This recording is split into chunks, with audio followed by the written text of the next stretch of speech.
behind the scenes with future country rock blues kings and queens. Discover them first with Palm Mash TV. Palm Mash TV.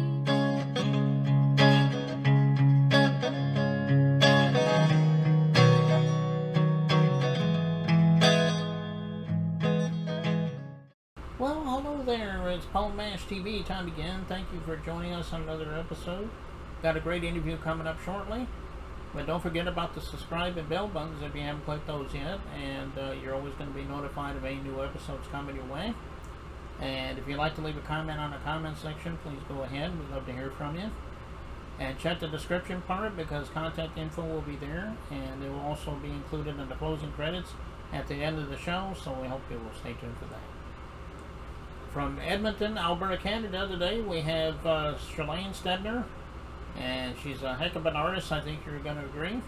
And we'll get to that in a second, but first here's a quick word from the Caden Gordon Show. So don't go away, we'll be right back right after this. The Caden Gordon Show. Today's best country mix is a 2-hour show playing independent and mainstream country music you know and love. Be sure to check it out at thecadengordonshow.com for more information on the show. Okay, we're back, and with us from Edmonton, Canada, we have Shalaine Stebner with us. Thanks for joining us, Shalaine. Thanks for having me. Yeah, no problem. We're glad to have you here. The first question I ask is because everybody has their own story, and we always like to hear your story, but tell us a little bit about how it began for you as far as being an artist. I mean, I'm sure you always wanted to be an artist since you were a kid, maybe fell into it later, but tell us in your own words. So I am always sang, my dad used to drive a propane truck. And so when he was driving the truck, he would never have to turn the radio on because I would just be sitting along with him, just singing along, making up songs and doing all that good stuff. And I sang at a bunch of like local places and, kind of tried my best to get myself out there. And then eventually when you're out of high school and life begins and you have to start paying bills, I kind of left it alone for a little bit and kind of took a step back from doing music just because it was just, it didn't fill the bank account the way that I was hoping it would. So anyways, I got my hairdressing license and I always felt like something was kind of missing in my life. We'd go to karaoke and, do all of the fun stuff that you do, but never ever really gave it a good go. And then in 2020, when things kind of got really nasty, my husband ended up getting laid off, and he got very, very depressed. And so it was definitely a hard time for us. We struggled a lot, and I was never sure when I came home from work what I was going to be coming home to. And so it was really difficult. And I find that as a songwriter, we kind of pull those difficult times, and that's how I heal is through writing songs. So I ended up writing a song. It's called As Strong as Your Daddy. And it was kind of like a love song to my son about men's mental health and about how you don't have to you don't have to hide it. We can talk about it, and it's totally okay to talk about those things. It's not you're not manly by holding it in. So that was kind of where it started. I had put it on Facebook, and it got quite a few views for my small town. We have about 8,000 people, and it got about 5,000 views. So that was really excellent for my first song that I wrote.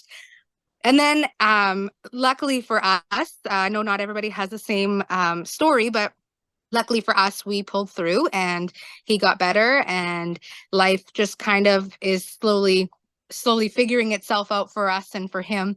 But after I wrote that song, then I decided to take things a little bit more seriously.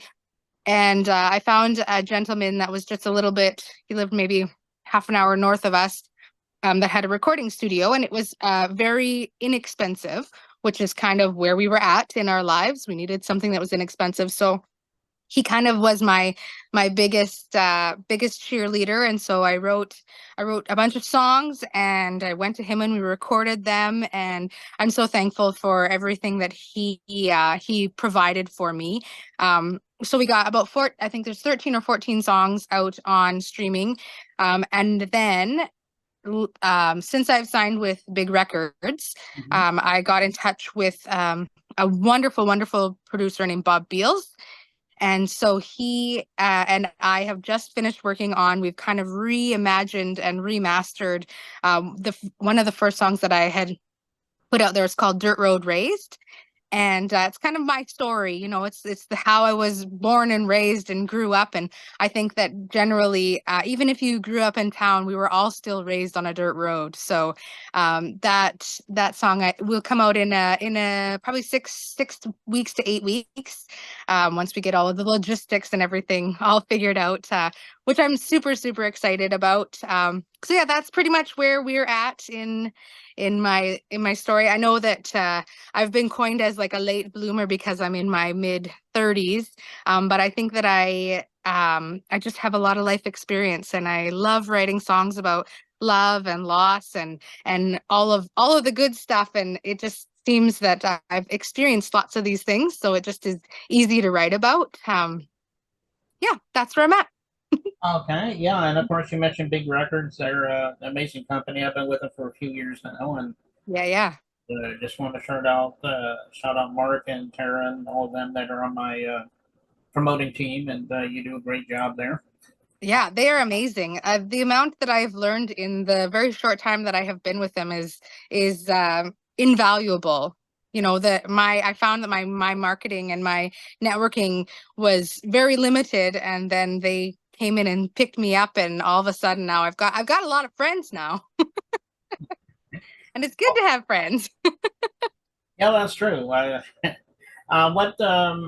who are some of the artists that you grew up with that helped motivate you or inspire you? I'm sure you have a few that come to mind, especially the big artists. Oh, absolutely. So I was raised on 80s and 90s and early 2000s country. So I definitely, when we play bigger venues and longer sets, that I get to not only play some of my music but also do a lot of covers, I generally gravitate towards Martina McBride, Trisha Yearwood, Jody Messina, just the general powerhouses of the 90s and 2000s. They really trailblazed country music for women, and I think it's so inspirational. And I love kind of the direction that country music is taking right now, because for a little while it was kind of veering off a little bit, but I think that we've got enough we have enough people that have that core value of traditional country, that we're kind of like bringing all of the traditions back. And not that it's going to be the same as what it was in the 80s or 90s, but it's kind of, we're kind of figuring out our pathway and figuring out where we fit Hmm. along the way. Yeah, and there's a lot of great country artists in the female side of things, and you Mhm. just mentioned a couple of them that were great artists. And um, well, tell me a little bit about how we can find your music, because we'll be watching this video in a minute. They may want to get more of your stuff. I'm sure you have an official website, but maybe you're on streaming and social media, so forth. Tell everybody about that. Yep. So I have a website. It's www.shalainestebner.com.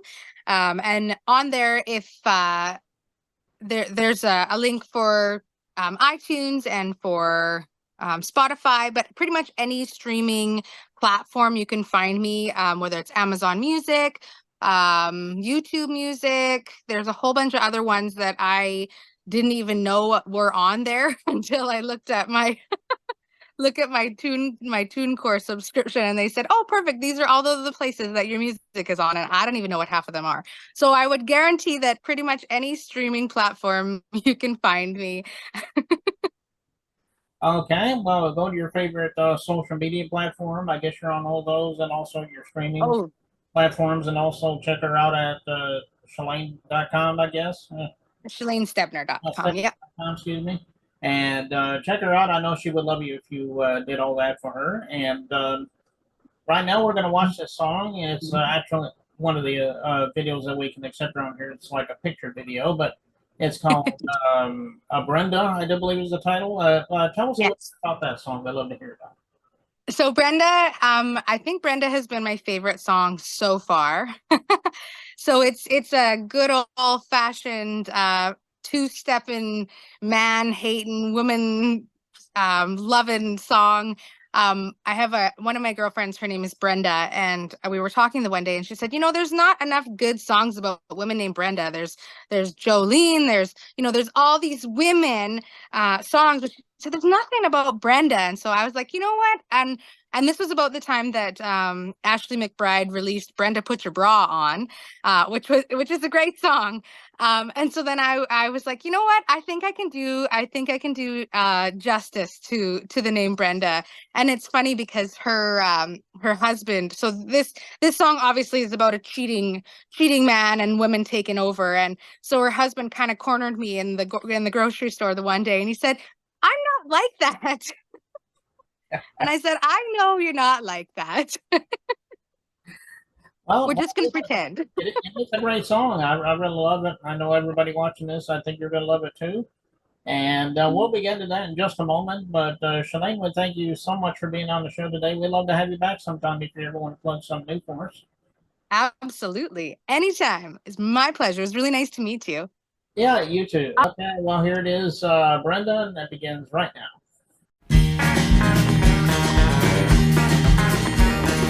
Brenda liked to drink red wine and smoke Marlboro Light. She kept the house real tidy in the kitchen every night. Her husband had a tendency of spending late nights at the bar, spent his entire paycheck one night and crashed the car. Well, Brenda got real sick of spending all her nights alone, so she packed her bags, wrote out a note saying, "This house ain't my home. You've been cheating, you've been lying, you've been drinking, I've been crying. I ain't gonna spend one more tear on you. I'm done hurting, I'm done trying. You're still flirting, there's no denying all the stupid stuff you put me through. Well, you ain't messing with my heart no more." She left the cigarette in the ashtray and the wine spilled on the floor. Hey! 10 miles down the road, Brenda turned that car around. She needed some closure before she headed out of town. She knew where he'd be at by the charges on his car. She saw him doing shots with the tall blonde at the bar. They locked eyes and she prepared to give what he deserved. This would be the last time he would ever cheat on her. She said,